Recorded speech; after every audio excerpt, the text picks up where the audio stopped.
What's up, friends? Kevin here, and welcome to Jesus Tree Ministries. Today we're going to talk about how to believe in God.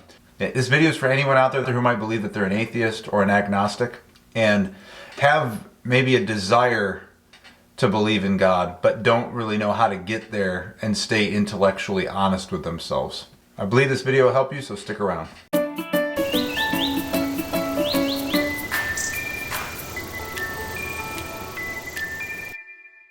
All right, so the title of this video is How to Believe in God. Now, that's probably kind of a weird, title for a video because most people have probably already decided on what they're going to believe in. But I've concluded that most people, if they're being intellectually honest, don't really know what they believe in, and they don't really know what the right answer is.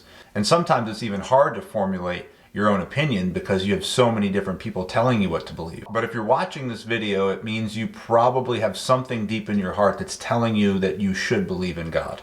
And that is a great thing, because that means God is actually calling you to himself, and he's trying to show you the truth. So let's get right into it. How to believe in God. You believe in God by doing two things. You have to answer one question and you have to make one decision. And the first question you have to answer is, how did everything come to be? Or how did everything originate? This is the first question that you need to answer, and you need to be honest with yourself when you ask yourself this question. We'll walk through this argument using a practical example, and we'll start with a watch. So the very next question that we should ask is, well, what originated this watch? Or how did this watch come to be? The obvious answer that any person would be able to tell you is, this watch was made by a watchmaker. Right? He designed this watch and created this watch for a purpose, but for whatever reason, it doesn't really matter right now. Whatever reason he made this, doesn't matter. He originated this watch. This watch did not exist until the watchmaker made it. Right? Simple, practical explanation. This is actually called causation. Causation is the idea that everything that currently exists has a cause, something that caused it to be.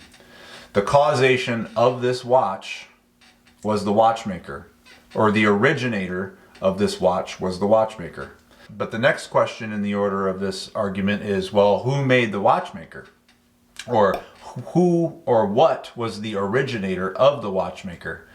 And the answer would be, well, his parents were. His parents were the watchmaker's originator. Okay, well, who were their originator? Well, it was their parents, and then their parents and parents and parents on down the generations until you reach the very first human, right? Logical. And then we'll say, okay, well, what originated the first human? The argument that some scientists would postulate is that, well, they evolved from some prehistoric or pre-human race, right?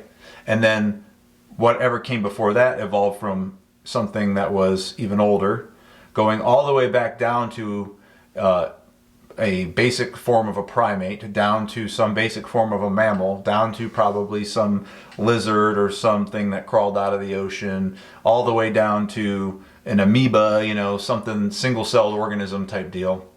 Like, that's the generally accepted way that, of a naturalistic way of explaining origins. So let's go back even further. What originated the single-cell organism, right? Well, maybe it was, just the perfect circumstances on Earth, right? And so then, okay, well, that's fine, but let's go further back. What originated the Earth? And then you might say, okay, well, it was the Big Bang. All right, well, what caused the Big Bang? What was the causation? What was the originator of the Big Bang? And then you'll say, well, I don't know, but maybe it was this stuff called dark matter, right? And that's one of the current theories out there right now, is that this substance called dark matter is what originated the entire cosmos. But then you have to but if we follow causation to its end, you have to keep asking that. And really, if you think about it, there is no end to this argument, because then you'll say, well, what caused the dark matter to exist? And then the answer is, well, we don't know. And then you'll say, well, what caused that thing that caused the dark matter to exist? And you see how this is, the theory of a naturalistic causation is actually, it has a big problem with it, because it goes in infinity into the past. And in theory, it goes infinitely into the past, and it goes infinitely into the future. So you get to dark matter, but that's not really the end of the problem, right? That's just the end of our understanding. We don't know what. So even if you believe that dark matter existed, you still should ask yourself, well, what created the space for dark matter to exist in? Or what created the time that dark matter existed in? And what created the light by which we can observe anything to begin with? You have to ask those questions also. And if you ask those questions, then you'll also arrive at the same conclusion. Well, something that we don't quite understand, that's not observable with the eye, and that is unquantifiable, is responsible for originating everything we see today. That is the inevitable conclusion of this theory, this theoretical model of natural causation or natural origins. If they automatically will turn into a problem of infinite causation from the past and infinite causation to the future, which is a logical problem. Like humans, we can't wrap our mind around that. So the next logical explanation is that you have to recognize that whatever originated everything is not currently observable, so it's unobservable. It's unquantifiable. We can't currently measure it, right? And thirdly, it's illogical,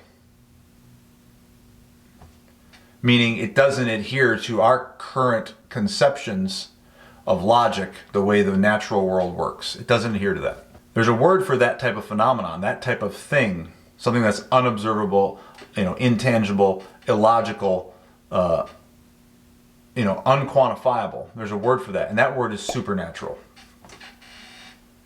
Something that exists beyond the natural. So the first question you have to ask is, how did everything come to be? And the answer is supernaturally. Because you have to come to the conclusion that whatever made everything, whatever it is, whatever that force is, whatever that power is that made everything we see, it is unobservable, it is unquantifiable, and it is illogical. It does not fit into the way we understand nature at all, because it goes into infinity in both directions. That breaks all naturalistic laws. So what do you do with that? Now you need to decide what that supernatural force is. What is the character of that supernatural force? And you have two broad categories to choose from. On one hand, you have an intelligent originator, and on the other hand, you have a non-intelligent originator. Those are the two broad categories. Now, if you have an intelligent originator, that is also called a creator, because that force decided, right, made a conscious decision to originate, which would mean that he created the thing. On the other side, on the flip side, if you choose the non-intelligent originator, then that is just accidental. All right, so now there's two other properties that go with this. If you have an intelligent creator, that means inevitably he would have created something for a purpose. And it's logical to think that if that intelligent creator created for a purpose, then he also has a purpose for his creation. If he created it for a purpose, then he has a purpose for the creation, and we being the creation has a purpose for us. This is the only version of reality that creates a provision for objective morality. Even if he created the entire cosmos for his own self-gratification or just because he was bored, he did it for a purpose, right? And if he did it for a purpose, then the creation had a purpose for why it was created. So now on the flip side, if there's a non-intelligent originator, and the creation of the whole, or if there's a non-intelligent originator and the origination of the entire universe is accidental, that means that there is also no purpose. There's no possibility for there being a grand purpose if the whole thing was an accident. And if there's no possibility for purpose, then that would mean that we don't have a purpose, And we are the same as animals. And if we're the same as animals, right? And if there is no purpose, there is zero possibility for objective morality. There is no standard. There is no universal standard at all. So this is the decision you have to make. You can believe in an intelligent designer, and with that, you're believing in objective morality and a purpose for the creation. Or you can believe in a non-intelligent originator, and with that, you're believing that everything that is in existence was accidental, and everything in existence has no purpose, and objective morality is a fallacy. Meaning objective morality is not possible. So now we come to the point where we understand both of these choices are logical choices. But why would someone choose one over the other? Now, for some people, this is a really simple decision. Some people inside, they really genuinely want to be good. They want to do the right thing. And some people just seem like they want to get away with everything they can get away with. So the question comes down to is who are you going to be? Are you going to be the person that wants to get away with everything you can? Or are you going to be the person that subjects themselves to the higher power and subjects themselves to that objective morality? In other words, you can either choose to live life according to God's plan and His will, or you can choose to live your life according to your plans and your will. And this is the starting point of Christianity. Jesus said that we must repent and deny ourselves. But it's your choice. God has given you the choice. You either decide to live for Him and deny yourself, or you choose to live for yourself and deny Him. Now, I know this decision might sound hard, but let me assure you, when you decide to serve the true God, life is so much better. There's no comparison. Now, I know that there's a lot of competing things that are going on in a lot of people's minds in this day and age, because we've got people learning about evolution in school. We've got, atheist professors in college that are very adamant and outspoken about not believing in God. And it seems like media today, like the mainstream media these days, is more and more against God and against believing in an intelligent creator. But let me explain to you something. Currently, 85% of the entire world's population, 85% of every human being on earth believes in God. They believe in an intelligent creator. 85%. 8 out of every 10 people believe that an intelligent creator is the one responsible for everything we see. Which leaves the rest of the population either in the I don't know category or in the absolutely not, there's no possible way that there could be an intelligent creator. And most of the time, the people that claim to be atheists or agnostics are the ones that are the most outspoken, and they're trying to push their agenda the hardest. So we hear a lot of boisterous and loud people that are trying to push their agenda about being atheist or being agnostic, and it's getting pushed into society, right? And it's being concealed under this facade of intellectualism, or only the educated people actually don't believe in God anymore. Like that's the messaging campaign that they're trying to use to get people to not believe in God.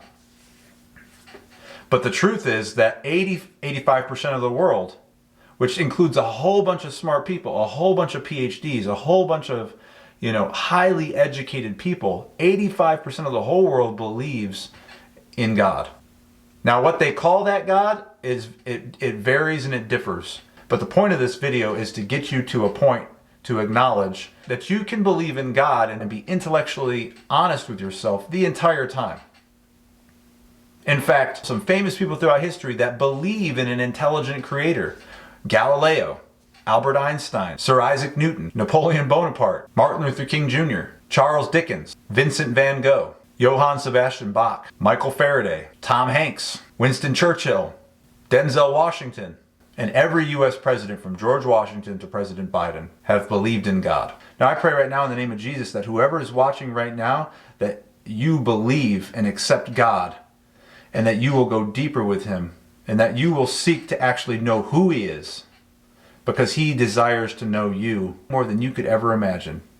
He loves you beyond any measure, a love that is unsearchable. And if you would just pursue him diligently, you would find him. And so now the next step is, if you believe in God, now it's time to learn who he is. Now, if you're ready to see God and you're ready for more, then watch the video titled, Who is the True God? If you just watched this video, it means you're probably searching for the truth. I encourage you to not stop, for God is a rewarder of them that diligently seek him.